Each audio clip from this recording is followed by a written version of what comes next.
Welcome to the 5th edition of Beyond the Pole on Vice Versa Media Ghana. We are broadcasting from our studios at Issa's house at Chimota, Ghana.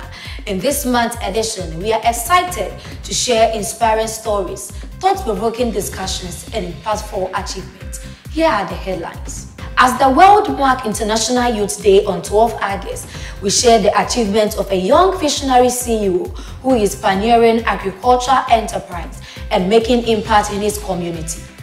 In our upcoming feature story, we share the inspiring story of Nana Yaa, a talented individual living with autism spectrum disorder, ASD, who shattered stereotypes and overcame incredible obstacles to achieve remarkable success. In our international story, Vice Versa Global, together with our partners, were privileged enough to have the repositioning community's philanthropy for impact through a storytelling event. In our paparazzi segment, we bring to you a story on Street Convo, a show which is designed to amplify the voices of everyday people. Thank you for joining us. We have more intriguing stories and updates to share with you. Please stay tuned. I'm Mawusi Awity.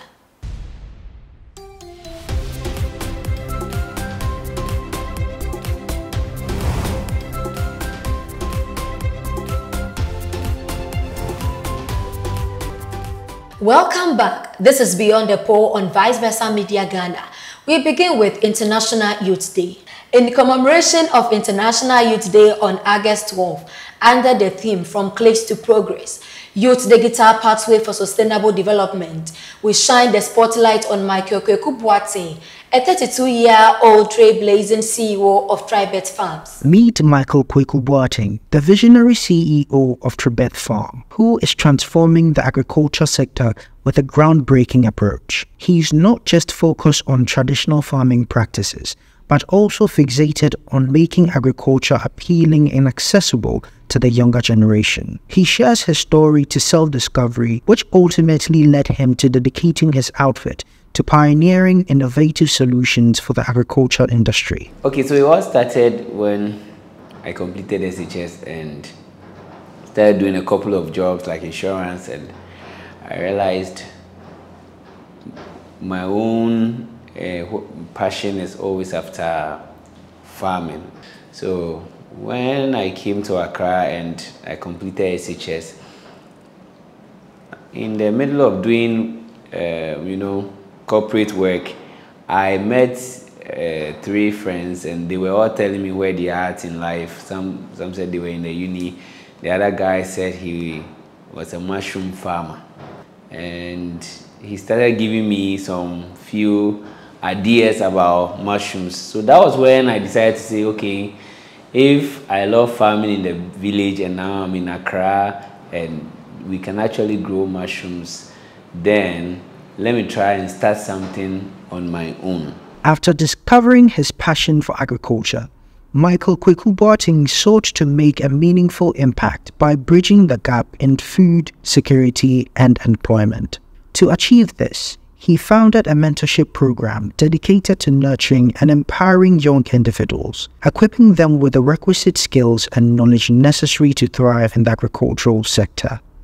In fact, I just looked steadily at how the population were all channeling their energy towards corporate work, and I realized I saw and gave me so much confidence that, okay, if I enter into farming, I'll not only make it, I'll also be feeding humanity.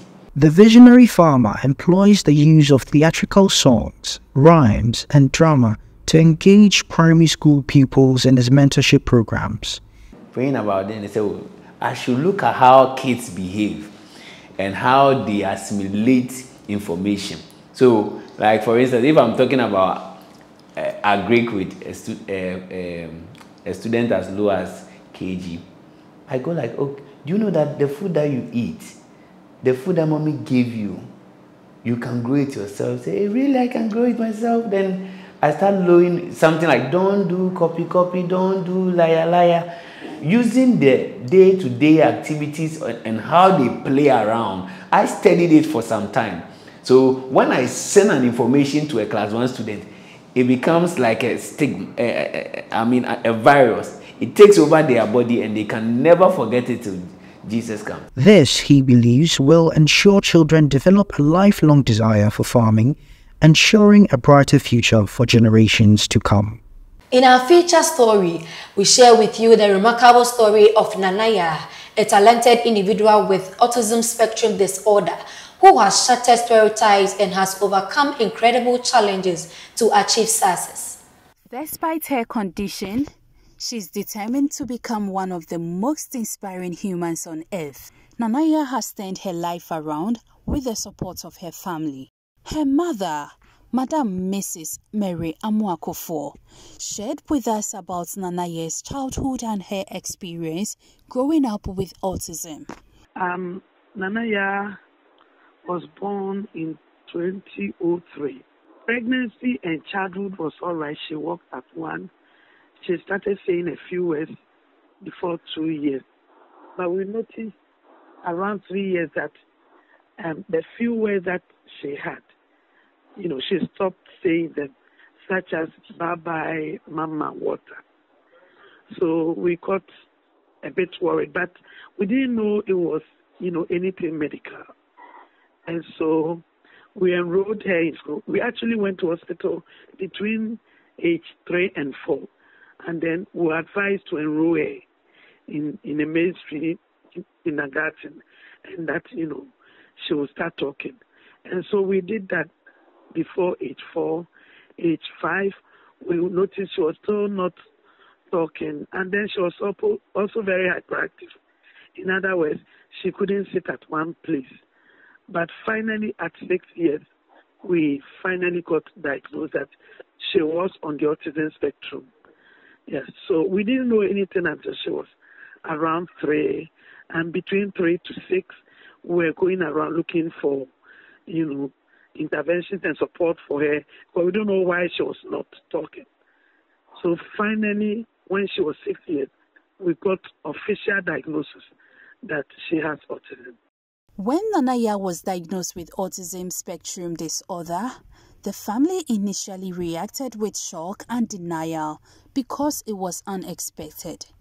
However, they chose to take a positive stance and support Nana Yaa in developing her interests and passions. This is not unexpected news for anyone. This is a news that, no matter how strong or how good you are, you don't embrace things like, being told your child has any form of disability. So the initial reaction was, shock and denial, of course.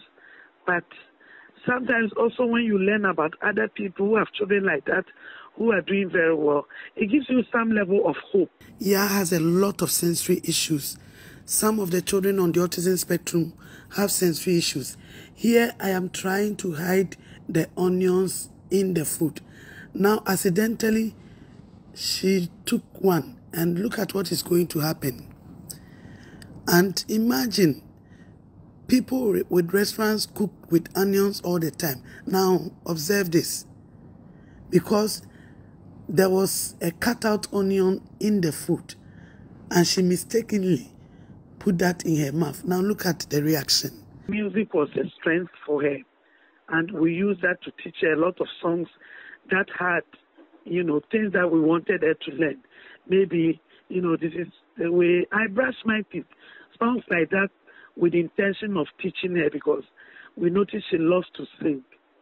So that were some of the things we did. Then when she was 14, even though she still had few words, we decided to get a photographer and, start doing photo shoots for her. It started like a fun kind of thing for her Facebook page.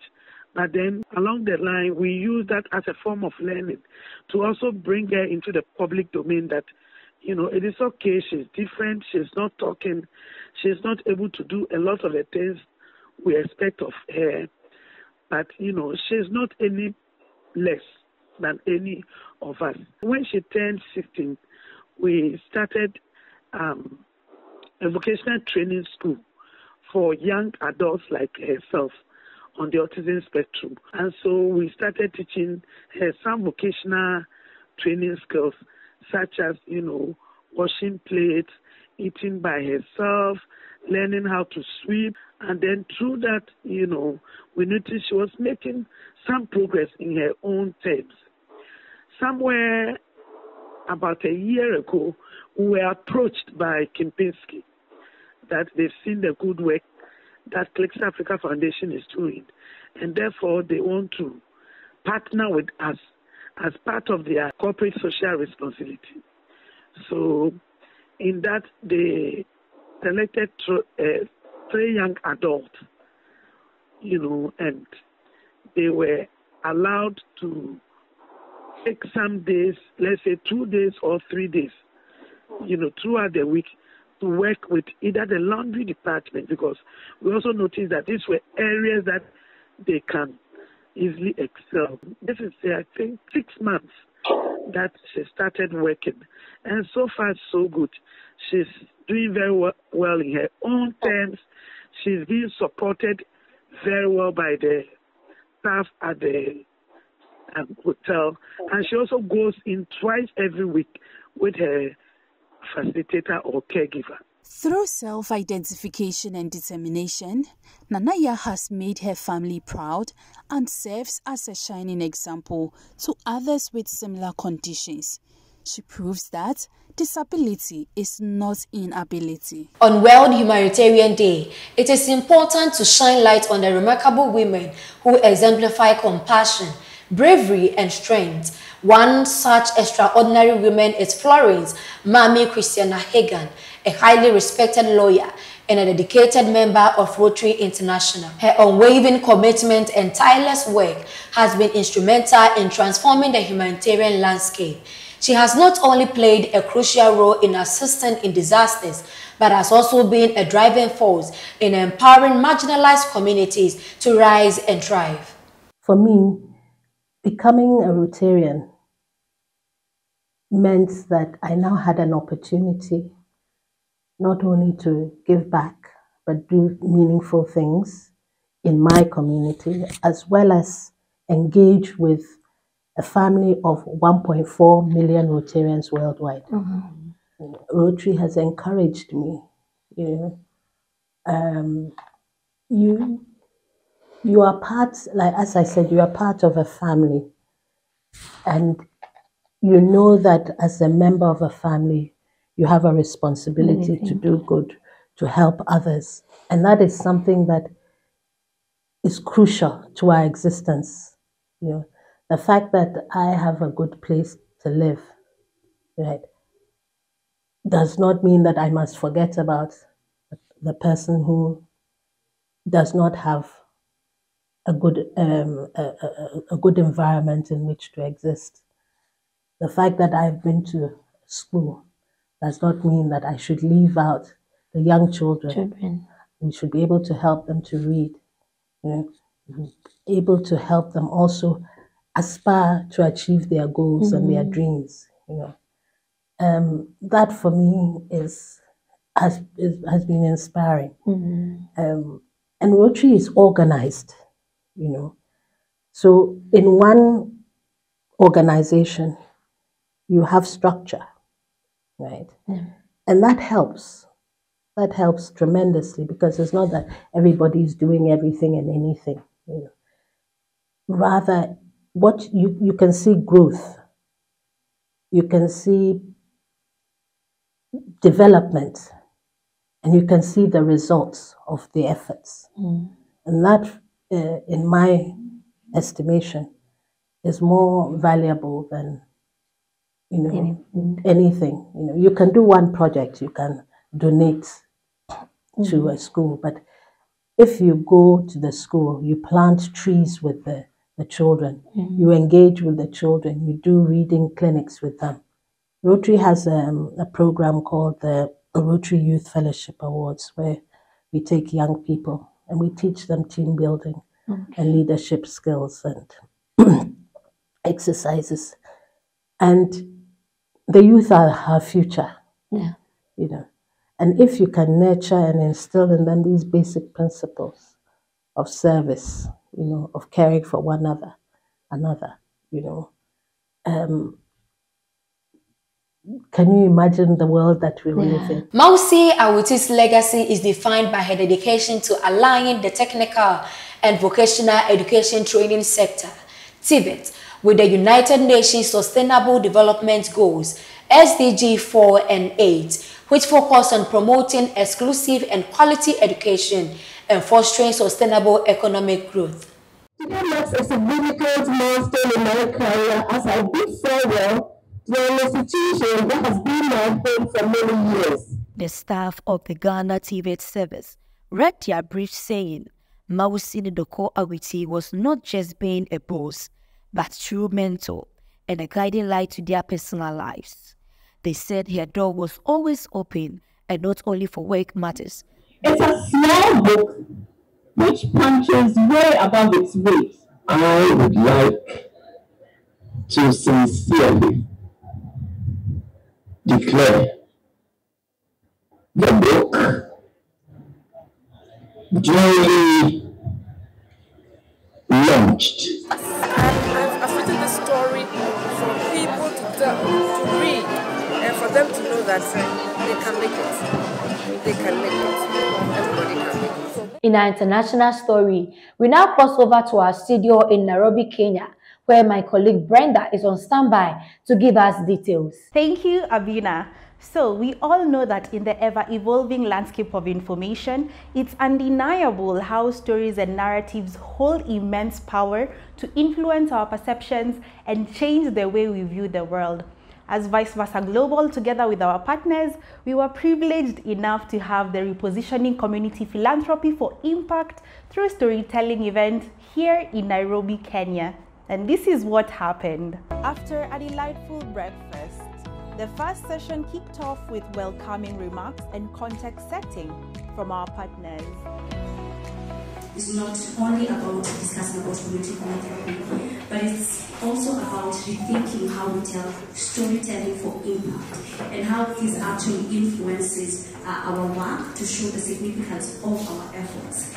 So let's engage, let's share our perspectives, let's learn from each other, and after all, when we go home, let's think about how we're going to work together to tell stories that not only inform but transform.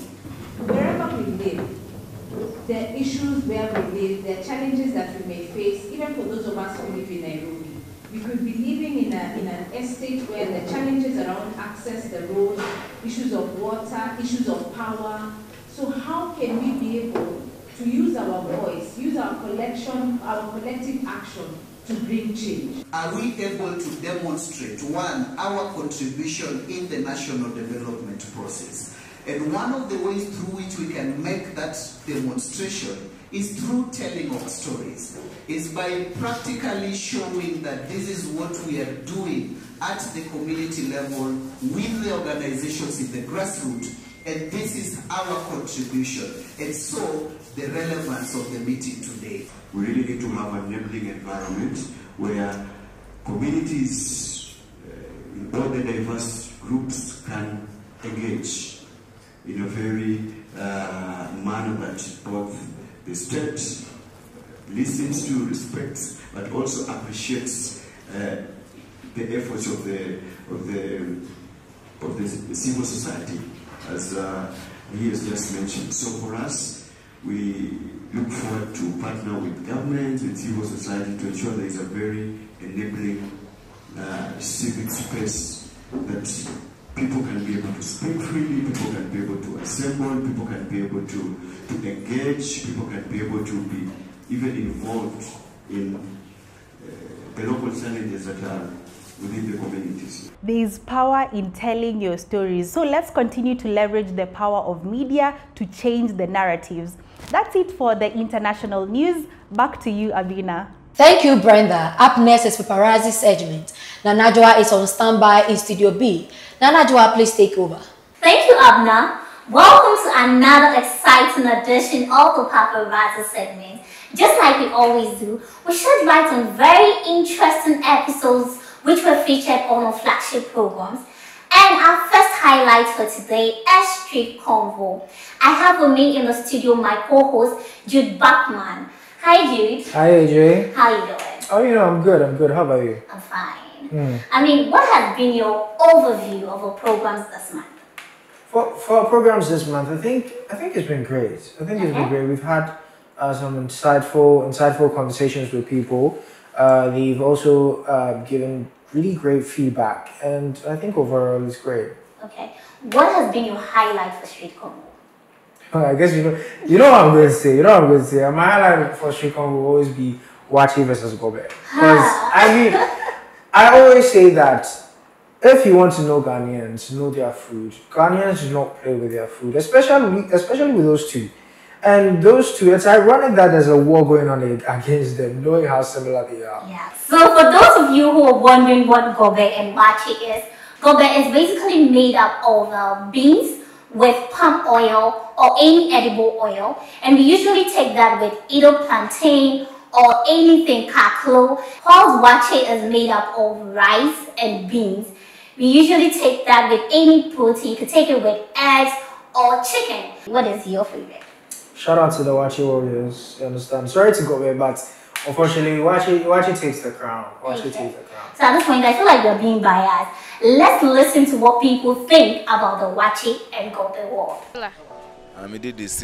Between Wachi and Gobe, which of them do you like? Oh, come on. What is Wachi? What is Wachi? You know, Gobe Eaters Association of Ghana. I'm the president, so don't compare Wachi to Gobe. It doesn't match. Gobe really sustains you. All you need is water. I can't even go a day without Wachi. Okay, Gobe president always gets me. Anyway, we're moving on to another program that we came up with just a few months ago, and that is Campus Vibes. For those who do not know, Campus Vibes is a program where we speak to students, find out their perspectives, perceptions, and opinions on issues that really do affect them. And I think this month our topics have been top notch. I don't know about you, AJ. What do you think? Yeah, I feel like we have tackled basically issues that really affects the students. For me, my highlight was when we tackled issues surrounding accommodation on campuses, because it is a pressing issue. Students are actually finding it difficult to access hostel facilities in school. This goes a long way to affect the mental health of students. Imagine commuting from home to school all the time and having to commute from somewhere as far as Kaswa to school for lectures all the time. And it's so difficult. You can imagine. It was a highlight for me. Right. Reminds me of the time I slept on the floor in a hostel for a whole year because I couldn't get accommodation. It's sad. But I mean, do not take my word for it. I mean, I'm out of this school now. Take the words of the current going students. The hostels are not accessible to level hundreds. You know, when you're coming in as a fresher, you find it difficult to get hostels because most of the time it's already booked. So you have to find someone else, like someone outside campus. Because my place is far from campus, sometimes I'm late for class, sometimes going home is a problem because I have to, getting transport to that place is far, so I have to wait or either struggle for a vehicle or something like that. Yeah. Transportation, and then the traffic is very huge. That is quite distressing to hear students actually battling to acquire spaces in school. Well, moving away from that, another flagship program we introduced was Fun Fact. And on Fun Fact, we tackled or we shed light on a very seasoned philanthropist who is also a journalist, Nana Yaa. Jude, what is your take on Fun Fact with regards to this particular episode which featured Nana Yaa? One word, superwoman. She is one of the people within the journalism space I look up to. She's doing so well in terms of charitable stuff. She's doing extremely well. Unfortunately, this is where we draw the curtains on the paparazzi segment. I have been your host, Nana Yaa, and I did this with Jude Buckman. Up next is the VVMG Connect with Jude Buckman.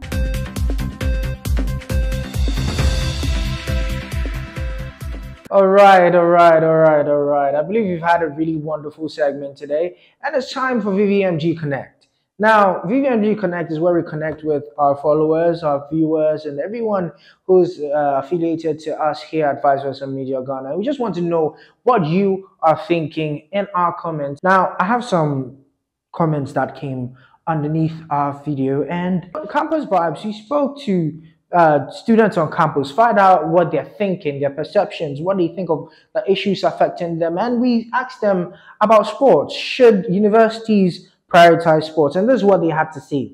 Tiffany 210 says, most talents we have competing for us were discovered in SHS, so I don't see why they shouldn't prioritize it.